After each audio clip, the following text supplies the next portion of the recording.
Awareness, conflict, and resolution. Every story has a form, and perhaps you're used to beginning, middle, and end. But think about the three-part structure of awareness, conflict, and resolution. And what we can agree, at least many of us that read and watch movies, is that every great story has a protagonist. And for the story to be compelling, that character, that protagonist, confronts conflict along the way. But the conflict itself is not the story. It's how he or she chooses to confront and hopefully overcome the struggle that makes it so interesting. It also teaches us something about ourselves and provides moments of self-reflection that ultimately become the catalyst for growth and change. It is, according to Stephen Scoggins, the instrument that pushes us to explore our feelings, shape our beliefs, and ultimately either defeat or define us. How well or not we face that adversity, one element is clear. And I quote from Stephen's book: "If you haven't figured it out already, you will reach a point in your life when you look around and there'll be nobody left to blame. And when you look back in contemplation of how and when things went wrong, you will eventually come to the stark realization that the only person you have to blame is yourself."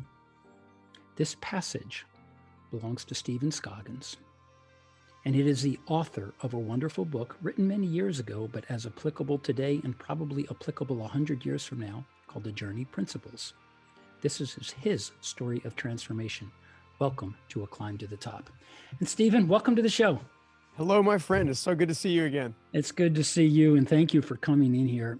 You begin this book with an expectation that you were going to be a Navy SEAL. Mm-hmm. And like so many people, and I grew up in West Point, New York, home of the United States Military Academy, where my dad was on faculty. And I understand, and to many people who know me and who know you, understand that we grow up recognizing that there is a service that is bigger than us. Mm-hmm.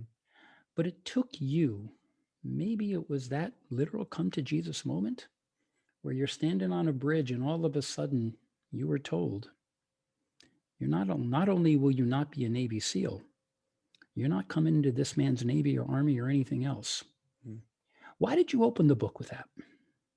You know, I think because everybody needs to understand that the moments that define us are actually the moments that can help define others.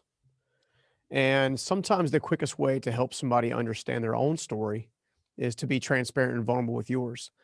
And interestingly enough, when I was standing across that bridge, I mean, it's even today, I can still remember like the smoke escaping my breath because it was cold outside. And I can remember the battle going on with my left and my right shoulder as I was kind of contemplating suicide in the moment. And, you know, for me, joining the military in that moment was a last ditch effort to somehow prove my worth and prove my value. Right. I'd grown up in a very difficult upbringing, very difficult situation. You know, obviously you've read the book, but a lot of, let's put it this way, there was a lot of reason for me to go ahead and give up long before I even attempted to join the military. Right.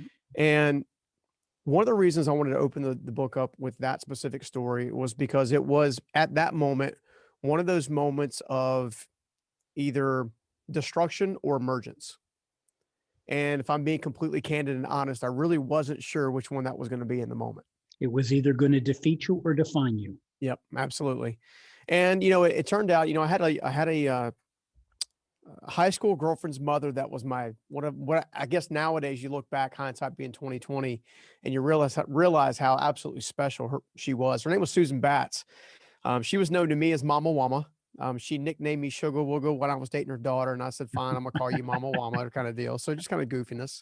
That stuck, huh? Yeah, it did. You know, it was crazy because, you know, when I was in my teenage years, we were in the heartbeat, if you will, of all the struggle that we had growing up and whatnot.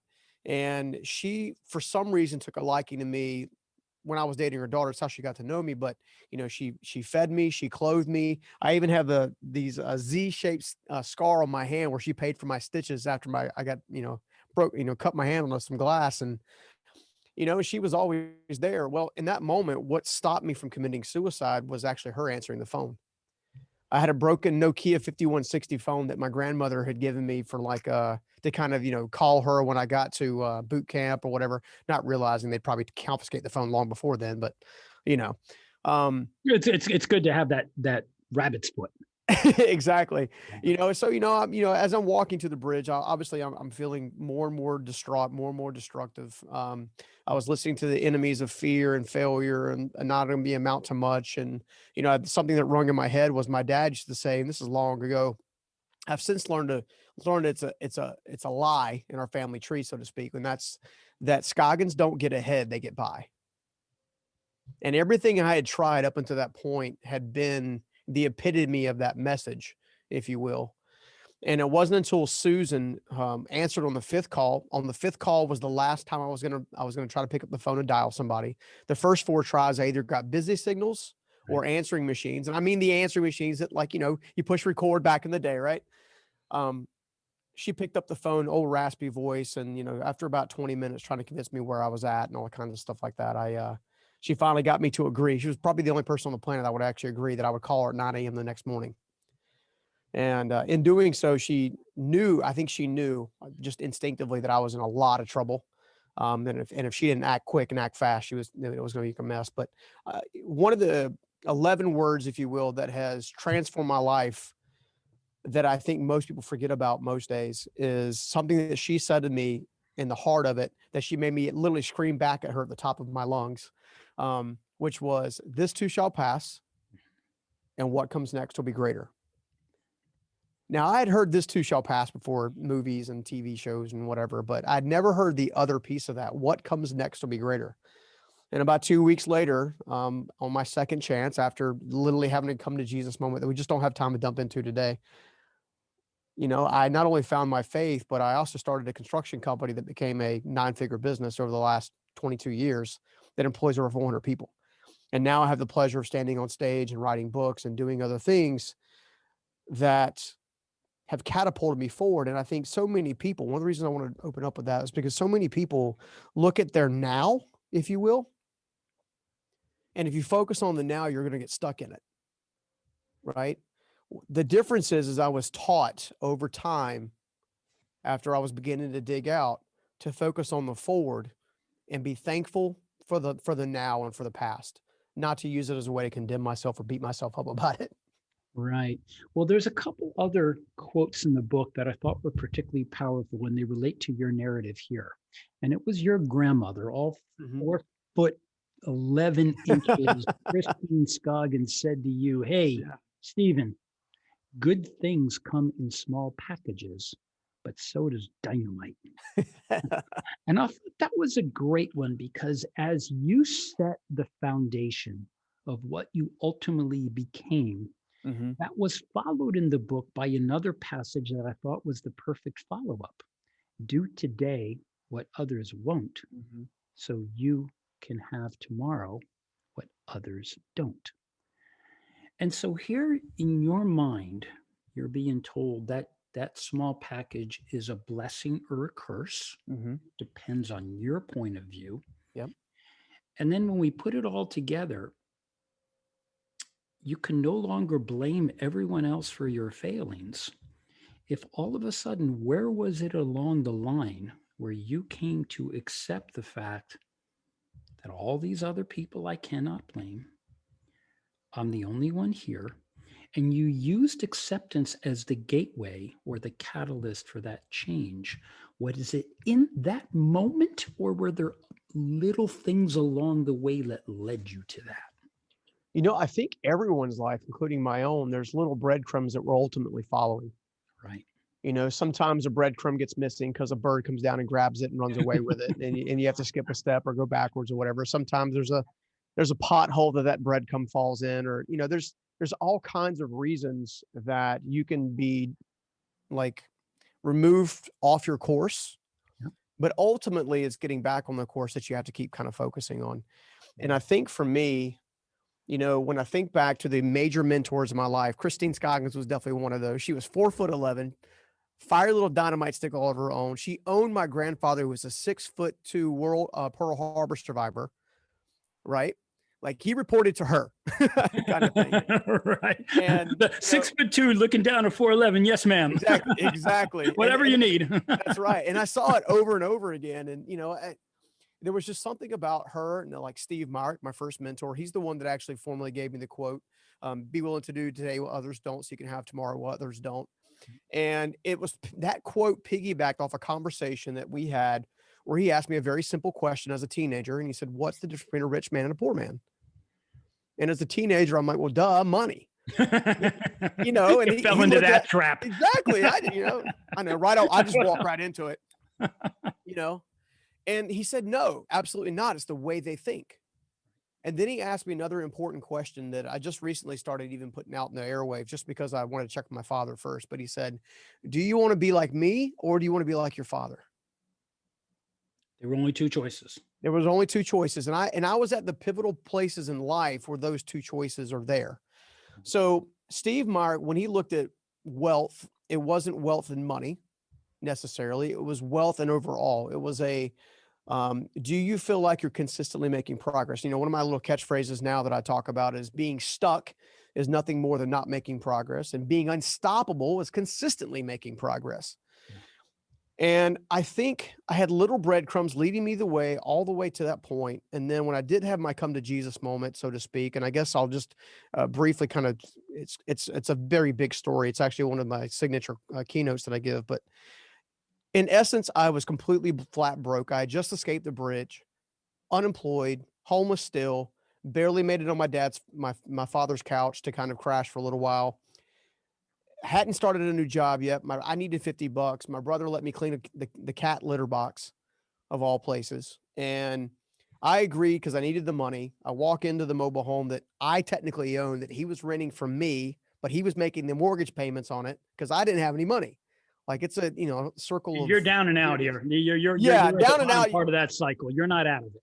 Exactly. And, I walk in to clean this litter box, and Lord have mercy, if he'd have told me what it was going to look like, I would have asked for more money. I can tell you that right now. It wasn't enough.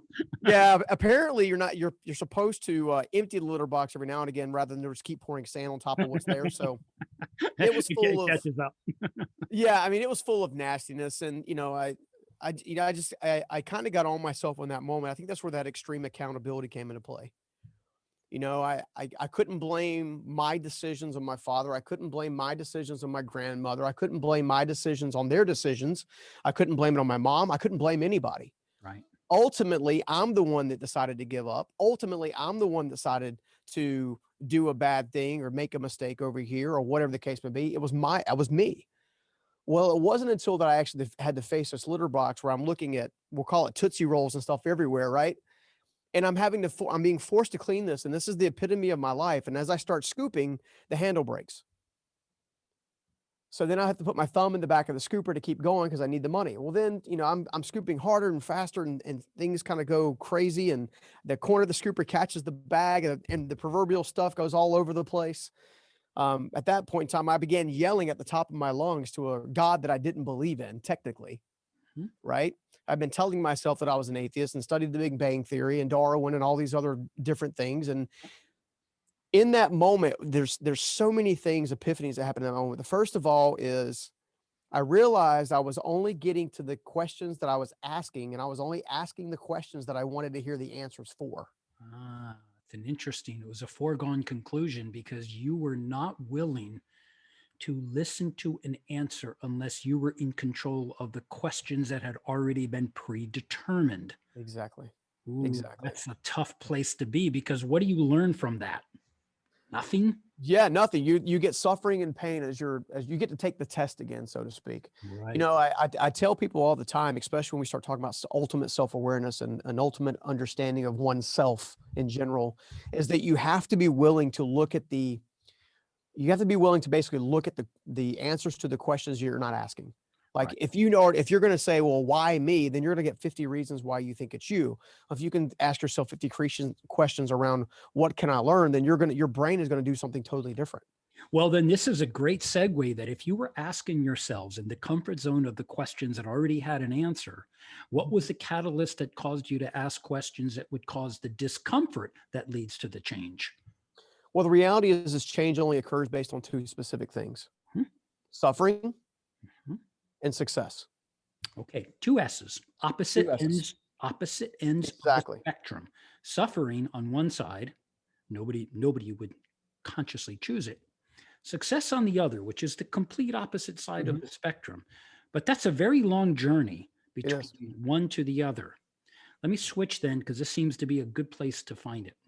Your book was an excellent framework of success, but you were very clear. May not be a framework for happiness, Mhm. but we're putting happiness on the shelf and we're talking about the suffering success continuum. How, Stephen, did you go from one to the other? And is that what the guiding principles set out to do to be a guide along that journey? Absolutely. So suffering specifically, the reason we tend to suffer and stay in that suffering zone is because the suffering has not gotten strong enough where it actually causes enough internal pain for us to want to make a different decision. Okay. I look at conflict and adversity and any kind of stressor now as a point and a catalyst to tell me that it's time to grow. It's time to do something different, shape a new perspective, get a new framework, maybe get some new friends, new relationships. Pain is an indicator, not that your life is coming to an end or not that your life is destined to fail or you're destined to experience meaningless walking around, sleepwalking through life. I've discovered that suffering and pain is an indicator that you have a choice to make in moving forward. So, obstacles, for example, when you look at obstacles, some people look at obstacles of all the things that are standing in their way. I now look at obstacles as building blocks that help create a foundation that allow me to continually raise my standards and raise the staircase, if you will, and continually climb my ultimate moments of quote unquote failure. And here's why: suffering has meaning when you can use it in the service of others. What I mean by that is I've discovered that ultimately there's one major purpose in life that I see, but there's technically three.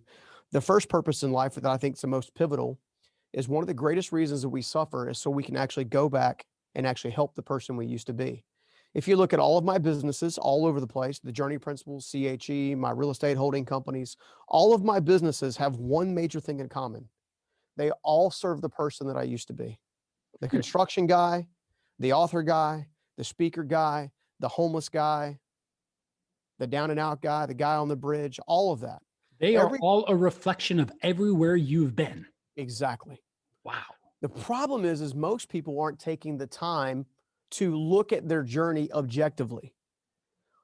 There's a practice in NLP technology or NLP theology that causes disassociation. And actually, can you, I know in neurolinguistics, could you, just for our listeners, because you talk about it in the book and it's certainly in your bio, this is a good instructional moment. For those who may not know what it is, could you define that, please? Yeah, so my basic understanding of neurolinguistics is nothing more than the quality of the terminology you say to yourself. Mhm. So neurolinguistics has an approach of, for example, of what's called a disassociation. Mhm. Now, a lane brain way to say disassociation is to, instead of looking at your life like you're a character in your story, instead step out of your story and look at it from the perspective of being an editor on the cutting room floor. Yep. Because then you can look at your quote unquote villains, you can look at your co-stars, you can look at everything that's causing that quote unquote hero to maneuver around their journey. Mhm. And see, the only difference between a hero, right, and someone who's what I refer to as becoming a hero, is the hero becomes uniquely aware that something has to change Right. as a whole. Yep. So when you look at everything that you've been through and you look at it as a way to beat yourself up, cause judgment on yourself, blame, shame, guilt, all that stuff that you're dumping on yourself because of all the mistakes that you made, some of which are influence based, meaning you were in an environment or a parental situation that kind of shape your belief system. Mhm. Other components of, hey, look, I did this totally by choice because I was selfish and I wanted what I wanted when I wanted it, and everything has a result. So by using a different approach and you actually take the time, this is one of the things I love about self-awareness as a whole, is when you step outside of yourself and view your life through the lens of compassion Mhm. and understanding, then and only then do you begin to see the patterns. And after you can address a pattern, now you can look for root causes that cause the pattern. So when you ask about whether or not it was kind of like a quicker moment or a steady state of little happenings along the way, Mhm. there were little happenings along the way with catalyst ahas, and little happenings along the way with catalyst ahas, and little happenings along the way with catalyst ahas. Yeah, Exactly. just little humps along the journey as you're climbing that mountain. Yeah, there's little things, but they peak. Yeah. And then you find another peak. And when you put all those peaks together, that Mhm. continues to vault you forward. Exactly. Well, here's the thing. It is so repetitive and it works so well with anybody's life, that I created a piece of content called the 7 Levels of Life Mastery. Okay. Explain that. 7 levels of life mastery, super quick. Awareness. Yep. I'm sorry, awakening. Awakening Have first. awakening, Right. awareness, Yep. right? Right. You meet your mentor and your guide. If I go back and honestly look at my life, Susan Batts, Steve Myrick, Frank Wisner, Dave Ramsey, John Maxwell, all these guys came in at key moments in my life Mhm. that where I went from one big catalyst moment to a bunch of little baby ones, and all of a sudden they're key parts of the catalyst, right? Let me relate that to the movie watchers. Obi-Wan Kenobi, Yep. Yoda, Yep. boom, boom, all the way to the hero's journey. That's That's what right. you're describing. Exactly. Well, ultimately, it's a lot like that. So after mentorship comes implementation. You now have to implement. Going back to the Jedi analysis, Obi-Wan Kenobi's in the Millennium Falcon with Luke Skywalker, and he's got him zapping little, trying to cut a ball in half, and he can't catch it. Right? He's beginning to implement what he's being trained Right. And to after. trust, to let it go, trust. Exactly. Right. And after implementation, right, comes maturity. After maturity comes emergence, and after emergence comes mastery. People give up far too often because they don't know where they are in the journey. Right. So what someone should be asking themselves right now is, where am I in my journey? Mhm. Am I in an awakening phase? Maybe this show is going to be the awakening phase and say, you know what? I'm going to do something different. I'm going to do something better. I'm going to get fired up. I'm going after it, and nothing's going to stop me anymore. Maybe you're in the mentor piece where you're sitting down with somebody who's constantly training you. Maybe you're putting in the reps, right? Maybe you are learning to lead a different way. Maybe you are learning to be more attentive to your spouse. Maybe you're learning better to help your kids. By knowing where you are in the journey, you understand what's coming next, and you don't get lost in the now, because if you get lost in the now, you'll stay there. The life mastery system happens over and over and over and over again, step by step by step by step. What I've done is no different than what anybody else can do. I don't look at myself as any way special or any kind of like guru of any kind. What I've done differently is I finally began to listen to my mentors that I had ignored all those years, who tried their best not to have me have those catalyst moments that were going to be caused by pain, right? And that's what we have to do. What we have to do right now is to make sure that we really go after our life, because it's the only one that we, in theory, that we know we get, right? That's Whether all you you believe got. in God or the universe or whatever, Let's right? just assume whether there's an afterlife or not. Yep. Let's just assume this is the one that we have. Exactly. Right. So with that being said, you should be sharpening your skills, almost like whittling something pretty out of a piece of wood. Yeah, I appreciate that. And I think for our listeners, they hear often, and certainly on A Climb to the Top, we've had many on the guest who talk about their journey. But you, Stephen, are making a point about, if you're not sure, you're going to be somewhere on one of those 7 points. Yep. And often for people, particularly in this metric driven world, if you want to measure it, you first have to self-awareness to see where you are, and then a coach, a mentor, or someone to help you to just continue to climb on that. And I love that, the way that you catalog it. But I want to change to something slightly different. And I think, irrespective of each of the stages of the journey, you do talk about something that I want to examine. Sure. In 2015, I read a book by a Wharton professor called Give and Take. And he talked about, his name is Adam Grant. And he talked about the world being separated into givers, takers, and what he calls matchers. But he did it in such a way that there was a certain corporate sentiment to it. That if you want to work in an organization, the Yeah. most successful people are givers, the least successful people are givers. And the difference is those that can give and still take care of themselves, and those that give and just give everything away, including themselves. You make a very interesting point in the book about the division between the givers and the takers. Can you explain your mindset and the implications toward how either one of them could form the basis of where you are going to decide to take that journey? Well, first of all, I would say that the giver and taker journey is pivotal for all of us because at any moment in time we could become the giver or the taker. Right. And one of the ways I say that is because life to me is all about moving from selfishness to selflessness. Right. And that's where actualization actually technically takes place, is when you get to the point where your life is so much about serving others and doing so and respectively that you kind of move to that direction. Right. At that being said, the best way I know to describe my perspective on givers and takers is to tell a quick story about my grandmother. Okay. So my nanny, which was my mother's mother. And mentioned often in the book and early. Exactly. It was fun to read about her. Exactly. My nanny, to me, was the most in my life until she passed away in my young, I guess not even, wasn't quite a teenager, but just shy of it. My youth was empowering, encouraging, uplifting. Stephen, you can do anything, you can be anything kind of mentality, right? I loved her to death. What I did not know until well into my mid-20s was that my nanny, my grandmother, was not a great mother to my mother. Right. For some reason, I found out later on that my grandmother gave up drinking the day that I was born. She treated me and my little brother like we were her life's second chance. Interesting. Which in the moment when she was she was raising my mother, she was obviously struggling with alcohol. I later, because I didn't find out until later on. She struggled to have healthy relationships outside of her original husband that fathered my mother to begin with, which put my mother in a lot of bad circumstances. Right. A lot of selfishness there. Her life, however, ended in the service of others. Her life ended with her giving to her youngins, so to speak, as she likes to say in the country. Right? So here's the dichotomy. My mother went for years upon years upon years becoming a taker, because a taker is what was illustrated before her. Right.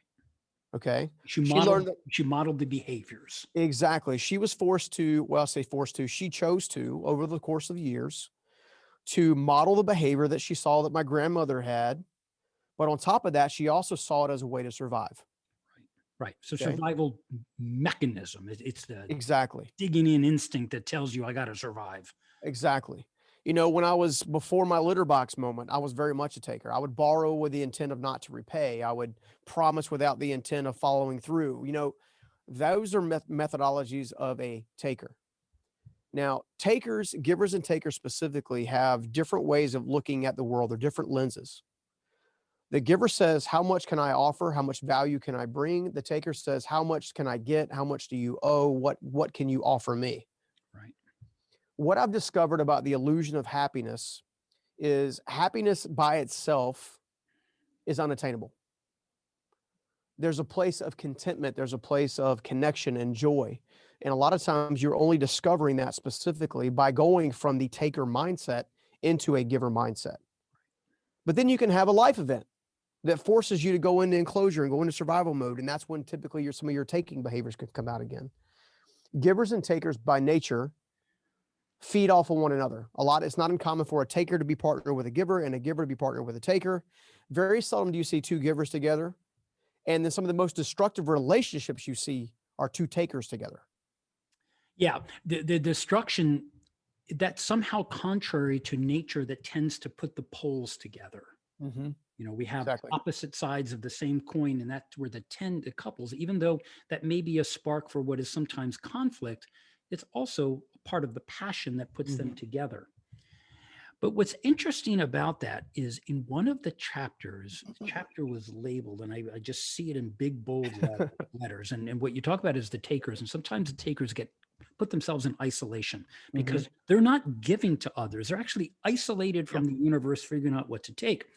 And you state very clearly that that isolation, while some people may retreat to it because they think that that's a better place, they feel better by not being around everyone Yeah. else, that it is a trap. And while many of your principles, and there were 10 in this wonderful book, this one in particular speaks to the conversion of the selfish to the selfless. Can you Yes. explain? I love that chapter. Can you explain that? The best way to try to explain it is isolation is a trap. And the reason it's a trap is because it prevents you from becoming the person that you need to be for yourself and becoming the person that you need to be for the people around you. Isolation puts you in a place where you can't learn, you can't be inspired, you can't be empowered, you can't take action. It puts you in a place where destruction is inevitable. In fact, I mentioned the 7 levels of life mastery. There are actually steps going the other way, which are doubt, confusion, frustration, aggravation, and eventually desperation. Right. Ultimately, someone who's going to stay in the isolation mode, they're going to find themselves in the desperation mode.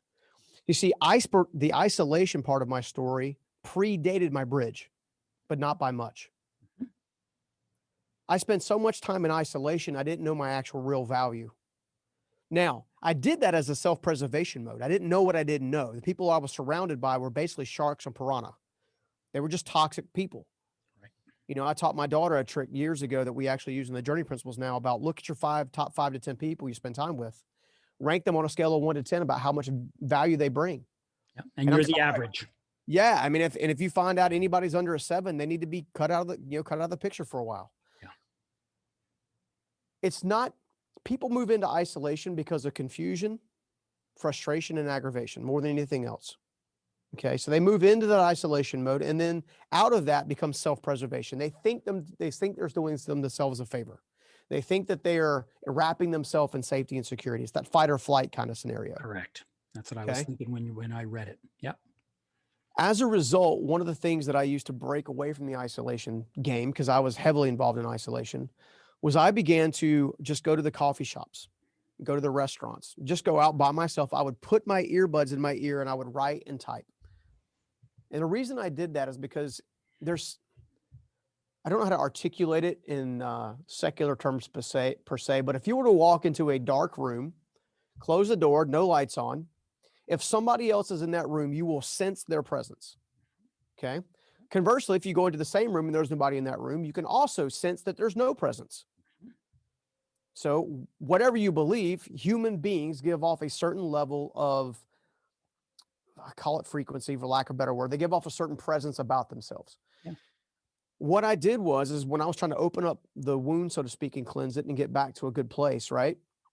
Was I would go to the coffee shops, I pop the earbuds in, I would sit down and I would type, but I could watch and sense the laughter around other people. I was inherently aware of everything that was happening around me.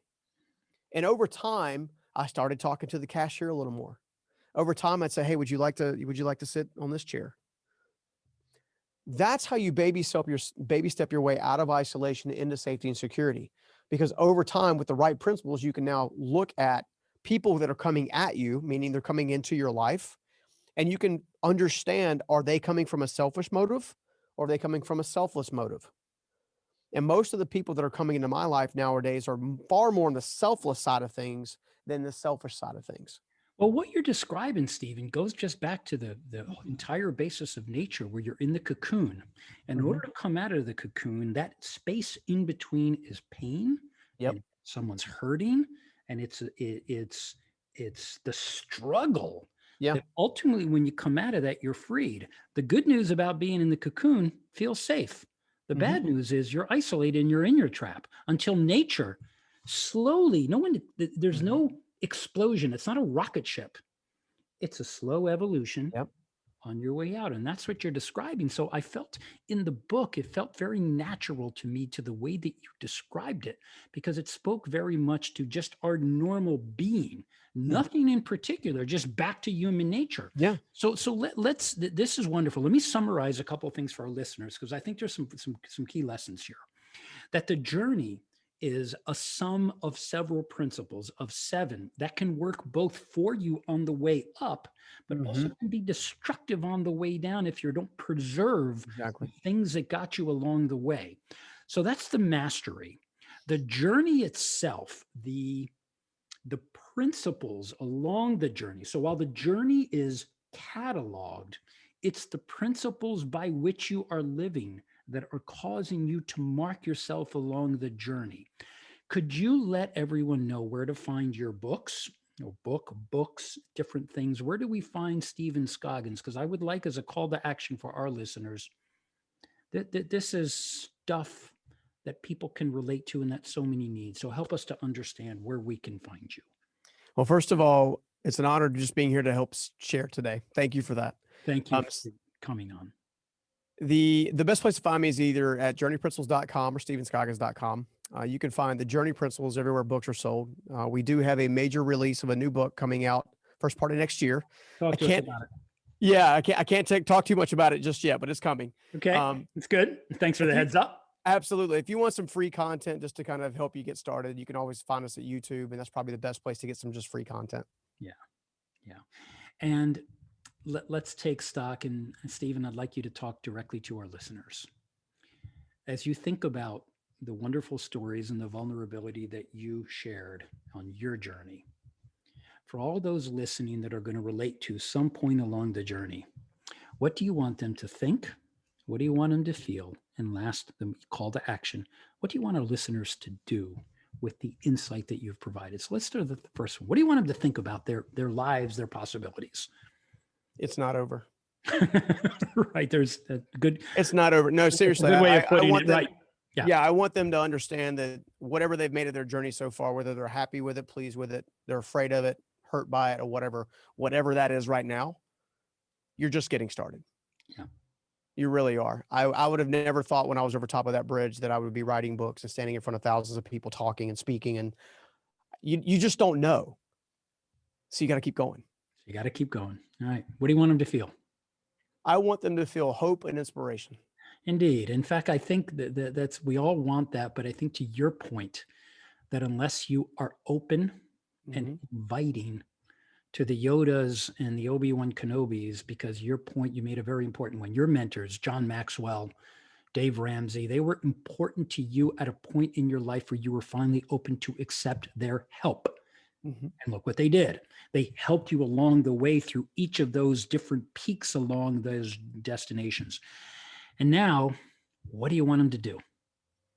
What I want you to do is take the first step. Just take the first step. It's often the hardest one. And as you take the first step, the second one will begin to show itself. I want to share one final thing, if it's all right. And that is, I used to close a signature keynote with this quote.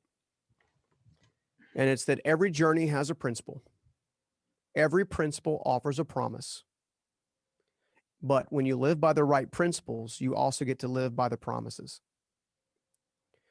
Wow, that's pretty profound. I thought I'd heard them all. Can you say, I want to let that breathe a bit. Say that one more time, Stephen. I want everyone to key in on this because somebody's got a pen or they're on their desktop.